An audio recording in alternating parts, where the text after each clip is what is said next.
നമസ്കാരം.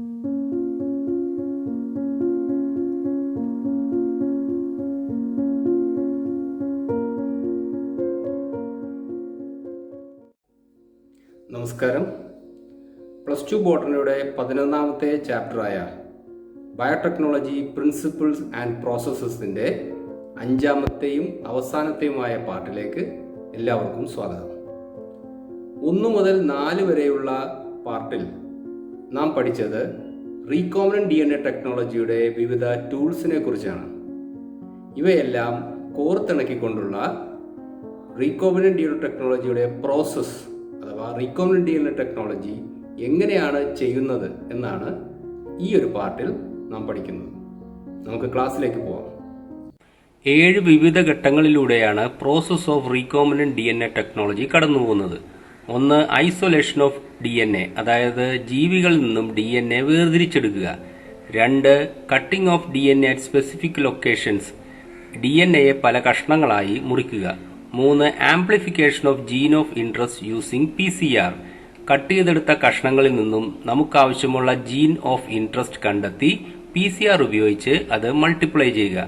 4. Ligation of DNA fragment into a vector, DNA അഥവാ gene അനുയോജ്യമായ വെക്ടറുമായി യോജിപ്പിച്ച് റീകോംബിനന്റ് DNA സൃഷ്ടിക്കുക.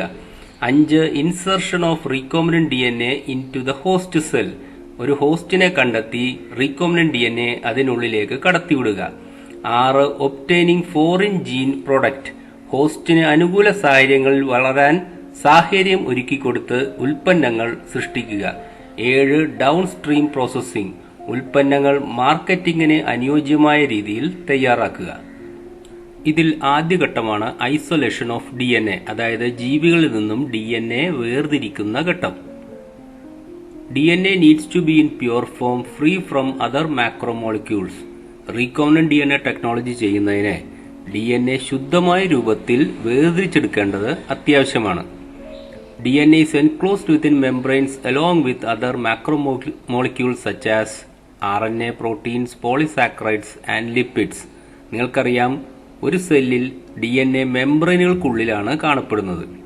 DNA കൂടാതെ സെല്ലിൽ മാക്രോമോളിക്യൂൾസ് ആയ പ്രോട്ടീൻസ്, RNA, ലിപ്പിഡ്സ്, പോളിസാക്കറൈഡ്സ് എന്നിവയെല്ലാം ഉണ്ട്. ഇനി plants Cello, fungal Cello, bacterial Cello ആണെങ്കിൽ ഇവയെ കൂടാതെ ഒരു സെൽ വോളും കാണാൻ സാധിക്കും. ഇവയെല്ലാം പ്രോപ്പറായി റിമൂവ് ചെയ്താൽ മാത്രമേ DNA ലഭിക്കുകയുള്ളൂ. ഓർഗാനിസത്തിന്റെ ടിഷ്യൂ അഥവാ സെൽ ആദ്യമായി ഗ്രൈൻഡ് ചെയ്യുന്നു, തുടർന്ന് സെൽ വോൾ റിമൂവ് ചെയ്യുന്നു. അതിനുശേഷമാണ് മാക്രോമോളിക്യൂളുകൾ റിമൂവ് ചെയ്യുന്നത്. വിവിധ എൻസൈമുകളാണ് ഇതിനായി നാം ഉപയോഗിക്കുന്നത്. ബാക്ടീരിയയുടെ സെൽ വോൾ റിമൂവ് ചെയ്യാൻ ലൈസോസൈം ഉപയോഗിക്കുന്നു. പ്ലാന്റ് സെൽ സെല്ലുലോസ് കൊണ്ടാണ് നിർമ്മിച്ചിരിക്കുന്നത് നിങ്ങൾക്കറിയാം. ആ സെൽ വോൾ റിമൂവ് ചെയ്യാനായി സെല്ലുലേസ് ഉപയോഗിക്കുന്നു. ഫംഗസിന്റെ സെൽ വോൾ കൈറ്റിൻ ആണെന്ന് നിങ്ങൾക്കറിയാം. അതിനായി കൈറ്റിനേസ് എൻസൈം ഉപയോഗിക്കുന്നു. RNA റിമൂവ് ചെയ്യാനായി റൈബോ ന്യൂക്ലിയേസ് എൻസൈം ആണ് ഉപയോഗിക്കുന്നത്. പ്രോട്ടീൻ റിമൂവ് ചെയ്യാനായി പ്രോട്ടിയേസ് എൻസൈം ഉപയോഗിക്കുന്നു. അതിനുശേഷം ലിക്വിഡ് ചിൽഡ് എത്തനോൾ ഉപയോഗിച്ച് നാം DNAയെ പ്രസിപ്പിറ്റേറ്റ് ചെയ്തെടുക്കുന്നു. ഇപ്രകാരം ശുദ്ധമായ DNA ഫിലമെന്റ്സ് നമുക്ക് ലഭിക്കുന്നു. രണ്ടാമത്തെ ഘട്ടമാണ് cutting of DNA at specific locations, അഥവാ DNA മോളിക്യൂളിനെ പല കഷ്ണങ്ങളായി മുറിക്കുക. Cutting of purified molecules at specific location with restriction enzymes, നിങ്ങൾക്കറിയാം, റെസ്ട്രിക്ഷൻ എൻസൈം ഉപയോഗിച്ചാണ് DNA മോളിക്യൂൾസിനെ കട്ട് ചെയ്യുന്നത്. തുടർന്ന് ഈ കഷ്ണങ്ങളെ വേർതിരിക്കാനായി അഗാരോസ് ജെൽ ഇലക്ട്രോഫോറസിസ് ഉപയോഗിക്കാം. അഗാരോസ് ഉപയോഗിച്ച് ഇപ്രകാരം ഒരു ജെൽ സ്ലാബ് ഉണ്ടാക്കിയതിനു ശേഷം കോമ്പ് വലിച്ച് ഊരുക.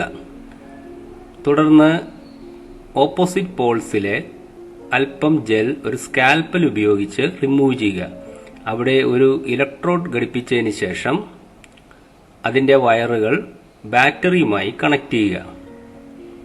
തുടർന്ന് ബഫർ സൊല്യൂഷനും എത്തിഡിയം ബ്രോമൈഡ് സൊല്യൂഷനും ഒഴിക്കുക. അതിനുശേഷം DNA ഫ്രാഗ്മെന്റ് അടങ്ങിയ സൊല്യൂഷൻ അതിൽ ലോഡ് ചെയ്യുക. ഇലക്ട്രോഫോറസിസിന് ശേഷം UV എക്സ്പോഷറിലൂടെ കാണുന്ന ബാൻഡിൽ നിന്നും നമുക്കാവശ്യമായ ജീൻ ഓഫ് ഇൻട്രസ്റ്റ് അടങ്ങിയ കറസ്പോണ്ടിങ് പൊസിഷനിലെ ജെൽ ഒരു സ്കാൽപ്പൽ ഉപയോഗിച്ച് റിമൂവ് ചെയ്ത് എലൂഷൻ നടത്തിയാൽ ജീൻ ഓഫ് ഇൻട്രസ്റ്റ് ലഭിക്കുന്നു. മൂന്നാമത്തെ ഘട്ടമാണ് amplification of the gene of interest using PCR. നമുക്ക് ആവശ്യമായ ജീനിന്റെ എണ്ണം വർദ്ധിപ്പിക്കാൻ ഉപയോഗിക്കുന്ന ടെക്നിക്കാണ് PCR. PCR എന്താണെന്ന് നമുക്ക് നോക്കാം. PCR stands for polymerase chain reaction. In the reaction, multiple copies of a gene of interest is synthesized in vitro. Laboratory സാഹചര്യങ്ങളിൽ ഒരു ജീനിന്റെ എണ്ണം അനിയന്ത്രിതമായി വർദ്ധിപ്പിക്കാനായി PCR ടെക്നിക്ക് ഉപയോഗിക്കുന്നു. ഇതിന് 3 ഘട്ടങ്ങളുണ്ട്. 1 denaturation, 2 primer annealing, 3 extension of primers. പത്രമാധ്യമങ്ങളിലൂടെ നിങ്ങൾ അറിഞ്ഞിട്ടുണ്ടാവും, ഇന്ന് ഏറ്റവും അധികം PCR ടെസ്റ്റ് നടത്തുന്നത് COVID-19 ടെസ്റ്റിന് വേണ്ടിയാണ്. ഒരു രോഗി പോസിറ്റീവ് ആണോ നെഗറ്റീവ് ആണോ എന്നറിയാൻ PCR ടെസ്റ്റ് ഉപയോഗിക്കാം. ഇതുകൂടാതെ കുറ്റാന്വേഷണവുമായി ബന്ധപ്പെട്ട ഫോറൻസിക് സയൻസ് മേഖലയിലും PCR ടെക്നിക് ധാരാളമായി ഉപയോഗിച്ചു വരുന്നു. PCRന്റെ വിവിധ ഘട്ടങ്ങളെ നമുക്ക് പരിചയപ്പെടാം.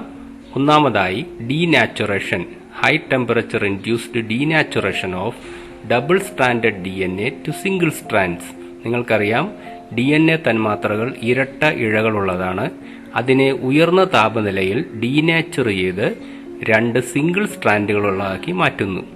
രണ്ടാമതായി primer annealing. 2 sets of primers, small chemically synthesized oligonucleotides that are complementary to the region of DNA are attached. DNAയുടെ ഓരോ ഇഴകളിലും കൃത്രിമമായി സൃഷ്ടിച്ചെടുത്തതും DNAക്ക് അനുരൂപമായതുമായ 2 ചെറിയ പ്രൈമറുകൾ ഒട്ടിച്ചു ചേർക്കുന്നു. ഇത് RNA പ്രൈമറുകളാണ്. അടുത്ത ഘട്ടമാണ് extension of primers. The DNA polymerase enzyme extend the primer using the nucleotides provided in the reaction as per the DNA template. DNA polymerase enzyme അവിടെ എത്തിച്ചേരുന്നു. അത് പ്രൈമറുകൾക്ക് തുടർച്ചയായി പുതിയ DNA സ്ട്രാൻഡിനെ സൃഷ്ടിക്കുന്നു. അവിടെ എക്സിസ്റ്റ് ചെയ്യുന്ന DNAയുടെ ഒരു ഇഴയെ മാതൃകയാക്കി ന്യൂക്ലിയോടൈഡുകളെ അടുക്കി വെച്ചാണ് പുതിയ DNA സ്ട്രാൻഡ് സൃഷ്ടിക്കുന്നത്. DNA പോളിമറൈസ് എൻസൈമുകളെക്കുറിച്ച് ചില കാര്യങ്ങൾ നമുക്ക് പഠിക്കാം. ഒരു DNA മോളിക്യൂൾ റെപ്ലിക്കേറ്റ് ചെയ്യുമ്പോൾ, അതായത് ഒരു DNA മോളിക്യൂളിൽ നിന്നും മറ്റൊരു DNA മോളിക്യൂൾ സൃഷ്ടിക്കാൻ കഴിവുള്ള എൻസൈമാണ് DNA പോളിമറൈസ്. DNAയുടെ ഒരു സ്ട്രാൻഡ് അഥവാ ഒരു ഇഴ മാതൃകയാക്കി ന്യൂക്ലിയോടൈഡുകൾ ക്രമമായി അടുക്കി വെച്ചാണ് ഈ എൻസൈം റെപ്ലിക്കേഷൻ നടത്തുന്നത്. എന്നാൽ ഇവയ്ക്കൊരു പ്രോബ്ലമുണ്ട്, ഒരു സ്റ്റാർട്ടിംഗ് ട്രബിൾ. ഇവയ്ക്ക് സ്വന്തം നിലയിൽ DNA റെപ്ലിക്കേഷൻ തുടങ്ങാൻ കഴിയില്ല. കാരണം DNA പോളിമറൈസ് എൻസൈമിന് തന്റെ പ്രവർത്തനം തുടങ്ങാനായി ഒരു 3' ഹൈഡ്രോക്സൈൽ എൻഡ് ആവശ്യമാണ്. ഒരു പ്രൈമറിന് അത് കൊടുക്കാനായി സാധിക്കുന്നു. തുടർന്ന് DNA പോളിമറൈസ് എൻസൈം അവിടെ എത്തിച്ചേരുകയും DNA സ്ട്രാൻഡ് പുതിയതായി ഒരെണ്ണം ന്യൂക്ലിയോടൈഡുകൾ അടുക്കി വെച്ച് സൃഷ്ടിക്കുകയും ചെയ്യുന്നു. PCRന്റെ സെക്കൻഡ് സ്റ്റേജിൽ പ്രൈമർ അനീലിംഗ് ചെയ്യുന്നതിന്റെ ആവശ്യം നിങ്ങൾക്ക് മനസ്സിലായല്ലോ. PCR ടെക്നിക്കിലൂടെ നാം ഉദ്ദേശിക്കുന്ന ജീൻ അഥവാ DNAയെ 1 ബില്യൺ ടൈംസ് വരെ മൾട്ടിപ്ലൈ ചെയ്യാനായി സാധിക്കുന്നു. PCR ഉയർന്ന ടെമ്പറേച്ചറിൽ നടക്കുന്ന ഒരു പ്രോസസ്സാണ്. ഇതിലെ ആദ്യഘട്ടമായ ഡീനാച്ചറിംഗ് 95 ഡിഗ്രി സെൽഷ്യസിലാണ് നടക്കുന്നത്. അവസാനഘട്ടമായ എക്സ്റ്റൻഷൻ 72 ഡിഗ്രി സെൽഷ്യസിൽ നടക്കുന്നു. സാധാരണ DNA പോളിമറേസുകൾ ഈ ടെമ്പറേച്ചർ അതിജീവിക്കില്ല. അതിനാൽ തെർമസ് അക്വാട്ടിക്കസ് എന്ന ഒരു ബാക്ടീരിയയുടെ DNA പോളിമറേസ് എൻസൈമാണ് PCRന് ഉപയോഗിക്കുന്നത്. ഈ എൻസൈമിനെ ടാക് പോളിമറേസ് എന്ന് പറയുന്നു. ഈ ബാക്ടീരിയ ഹോട്ട് സ്പ്രിങ്ങിലാണ് കാണുന്നത്. അതിനാൽ അവയുടെ എൻസൈമുകൾക്ക് ഉയർന്ന താപപ്രതിരോധ ശേഷിയുള്ളതായി കാണപ്പെടുന്നു. നാലാമത്തെ ഘട്ടമാണ് ligation of DNA fragment to the vector. നമുക്ക് ലഭിച്ച ജീൻ ഓഫ് ഇൻട്രസ്റ്റ് ഒരു അനുയോജ്യമായ വെക്ടറുമായി ചേർത്ത് റീകോംബിനന്റ് DNAയെ സൃഷ്ടിക്കുന്നു. അഞ്ചാമതായി വരുന്ന ഘട്ടമാണ് insertion of recombinant DNA into the host cell. Host സെല്ലിനുള്ളിലേക്ക് തയ്യാറാക്കിയ റീകോംബിനന്റ് DNAയെ കടത്തിവിടുക. 3 തരത്തിൽ ഇത് ചെയ്യാം.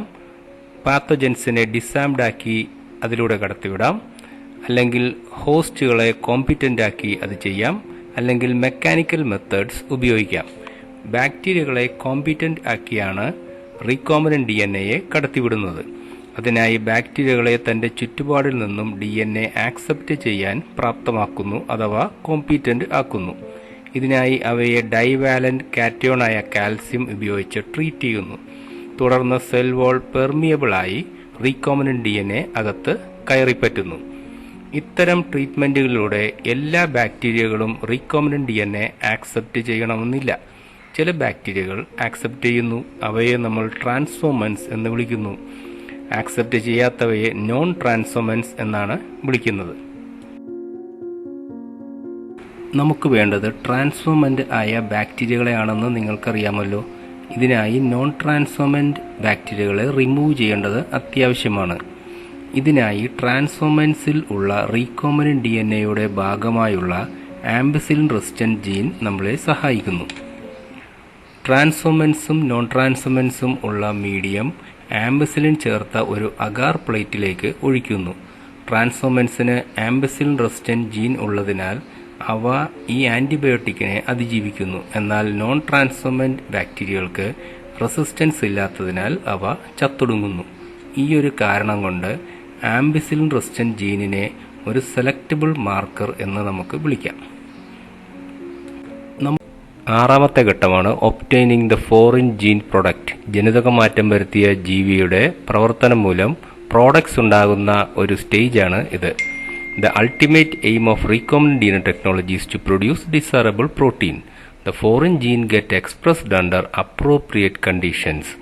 If the protein encoding gene is expressed in a heterologous host, it is called recombinant protein.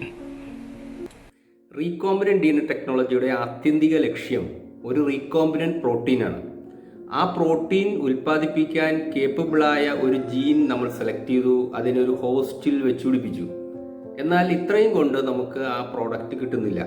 അതിനായി ഈ ഹോസ്റ്റിനെ വളരാനുള്ള ഒരു ഭൗതിക സാഹചര്യം, അതുപോലെ ഹോസ്റ്റിനുള്ളിലുള്ള ജീൻ എക്സ്പ്രസ് ചെയ്യാനുള്ള ഒരു ഭൗതിക സാഹചര്യം നമ്മൾ ഒരുക്കി കൊടുക്കണം. അതിനാണ് നമ്മൾ ബയോ റിയാക്ടറുകൾ ഉപയോഗിക്കുന്നത്. ലാബോറട്ടറി സാഹചര്യങ്ങളിൽ വളരെ ചെറിയ അളവിൽ ഈ പ്രോഡക്റ്റ് സൃഷ്ടിക്കാൻ ഷേക്ക് ഫ്ലാസ്കുകൾ മതിയാകും. എന്നാൽ വൻതോതിൽ ഇൻഡസ്ട്രിയലി ഒരു പ്രോഡക്റ്റ് ലഭിക്കാൻ നമുക്ക് ബയോ റിയാക്ടർ അത്യാവശ്യമാണ്. നിങ്ങൾക്കറിയാം, ഇന്നത്തെ സാഹചര്യത്തിൽ ലോകം മുഴുവൻ ഒരു വാക്സിന് വേണ്ടിയുള്ള കാത്തിരിപ്പിലാണ്. ഇത്തരം ഒരു സർക്കംസ്റ്റൻസിൽ ബയോ റിയാക്ടർ വളരെ അത്യാവശ്യമാണ്. Bioreactors are vessels in which raw materials are biologically converted into specific products, individual enzymes, etc. using microbial, plant, animal or human cells. സൂക്ഷ്മജീവികളുടെയോ സസ്യങ്ങളുടെയോ മൃഗങ്ങളുടെയോ മനുഷ്യരുടെയോ കോശങ്ങൾ ഉപയോഗിച്ച് അസംസ്കൃത വസ്തുക്കളെ ജൈവികമായി പരിവർത്തനം ചെയ്ത് വിവിധ ഉൽപ്പന്നങ്ങൾ ഉണ്ടാക്കുന്ന വലിയ വെസലുകളാണ് ബയോറിയാക്ടറുകൾ. ഈ വെസലുകൾ ഹോസ്റ്റ് സെല്ലുകൾക്ക് വളരാനും പ്രോഡക്ട്സ് ഉണ്ടാക്കാനുമുള്ള അനുകൂല സാഹചര്യം, അതായത് ടെമ്പറേച്ചർ, pH, സബ്സ്ട്രേറ്റ്, സോൾട്ട്, വിറ്റാമിനുകൾ എന്നിവ ഒരുക്കി കൊടുക്കുന്നു. രണ്ട് തരം ബയോറിയാക്ടറുകളെ കുറിച്ചാണ് നിങ്ങൾക്ക് പഠിക്കാനുള്ളത്. ഒന്ന് സിമ്പിൾ സ്റ്റിർഡ് ടാങ്ക് ബയോറിയാക്ടർ, മറ്റൊന്ന് sparged stirred tank bioreactor. Simple stirred tank ബയോറിയാക്ടറിന്റെ ഭാഗങ്ങളെ പരിചയപ്പെടാം. Stirred tank reactor is cylindrical with a curved base. The stirrer facilitates even mixing and oxygen availability throughout the bioreactor. Reactor cylinder വളഞ്ഞ അടിത്തറയുള്ളതാണ്. കൂടാതെ ഇതിൽ ഉള്ള stirrer സസ്പെൻഷനിലുടനീളം oxygen ലഭ്യത എല്ലായ്പ്പോഴും ഉറപ്പുവരുത്തുന്നു. Oxygen can be bubbled through the reactor. The reactor has an agitator system. റിയാക്ടറിൽ oxygen delivery system ഉണ്ട്. കൂടാതെ ഒരു മോട്ടോർ ഘടിപ്പിച്ച അജിറ്റേറ്റർ സിസ്റ്റവും ഉണ്ടായിരിക്കും. A foam control system is there. A temperature and pH control system is also present. Stirrer work ചെയ്യുമ്പോൾ പതയുണ്ടാകാതെ നോക്കാനുള്ള സിസ്റ്റവും ടെമ്പറേച്ചറും pHയും റെഗുലറായി ടെസ്റ്റ് ചെയ്യാനുള്ള ഒരു സംവിധാനവും ഇതിലുണ്ട്. It has sampling pods so that small volume of the culture can be withdrawn periodically. ഇതിന്റെ ഗുണനിലവാരം ഇടയ്ക്ക് പരിശോധിക്കാനായി സാമ്പിളിംഗ് പോർട്ടുകളും ഇവിടെയുണ്ട്. ബയോറിയാക്ടറിൽ നമ്മൾ ഇടുന്ന അസംസ്കൃത വസ്തുക്കൾ ഹോസ്റ്റ് മൾട്ടിപ്ലൈ ചെയ്ത് അതിനെ വിവിധ പ്രോഡക്റ്റുകളാക്കി മാറ്റുന്നു. ഈ പ്രോഡക്റ്റുകൾ നിശ്ചിത സമയത്തിന് ശേഷം നമുക്ക് ശേഖരിക്കാവുന്നതാണ്. സ്പാർജ്ഡ് ടാങ്ക് ബയോറിയാക്ടറിന്റെ പ്രത്യേകത ഇത് എയറോബിക് ആയ ജീവികളെ വളർത്താൻ ഉദ്ദേശിച്ചിട്ടുള്ളതാണ്. അതിനാൽ സദാസമയവും ഉൾക്കുഴലിലൂടെ ഓക്സിജൻ ബബിൾ ചെയ്തുകൊണ്ടിരിക്കുന്നു. അങ്ങനെ ഓക്സിജൻ ലഭ്യത എല്ലായിടത്തും ഉറപ്പുവരുത്താൻ സാധിക്കും. പ്രോസസ് ഓഫ് റീകോംബിനന്റ് DNA ടെക്നോളജിയുടെ അവസാനത്തെയും ഏഴാമത്തെയുമായ സ്റ്റെപ്പാണ് downstream processing. After the completion of biosynthetic stage, the product has to subject through a series of processes before marketing. They are collectively called downstream processing. ബയോറിയാക്ടറിലെ ഉൽപാദനത്തിന് ശേഷം ഈ ഉൽപ്പന്നങ്ങൾ വിപണനത്തിന് തയ്യാറാകുന്നതിന് മുൻപ് അനേകം പ്രക്രിയകളിലൂടെ കടന്നുപോകേണ്ടത് അത്യാവശ്യമാണ്. ഈ പ്രക്രിയകളെയാണ് ഡൗൺ സ്ട്രീം പ്രോസസ്സിംഗ് എന്ന് വിളിക്കുന്നത്. After separation and purification, the product has added with suitable preservatives. It has to undergo thorough clinical tests. As in the case of drugs, strict quality testing for each product is also required. എല്ലാ ഉൽപ്പന്നങ്ങളും വേർതിരിക്കലും ശുദ്ധീകരിക്കലും നടത്തിയതിനു ശേഷം അതിന് അനുയോജ്യമായ പ്രിസർവേറ്റീവുകൾ ചേർക്കണം. മരുന്നുകളാണെങ്കിൽ അതിൻ്റെ clinical ട്രയലുകൾ നടത്തണം. നിങ്ങൾക്കറിയാം, ഇപ്പോഴത്തെ COVID-19 വാക്സിൻ ക്ലിനിക്കൽ ട്രയലുകളിലൂടെയാണ് കടന്നുപോകുന്നത്. എല്ലാത്തിനും ശേഷം നിലവിലുള്ള രാജ്യാന്തര ക്വാളിറ്റി കൺട്രോൾ ടെസ്റ്റുകൾ പാസ്സാകണം. തുടർന്ന് മാത്രമേ മാസ് പ്രൊഡക്ഷനും മാർക്കറ്റിംഗും ചെയ്യാനായി സാധിക്കുകയുള്ളൂ. ഇതോടെ ഈ ക്ലാസ് പൂർണ്ണമാവുകയാണ്. ഈ പാർട്ടിൽ നമ്മൾ പഠിച്ച കാര്യങ്ങളെല്ലാം ഇതുവരെയുള്ള 4 പാർട്ടുകളുടെയും ഒരു സമ്മറൈസേഷനാണ്. നന്നായിട്ട് പഠിക്കുക, പരീക്ഷയ്ക്ക് തയ്യാറാകുക. Thank you.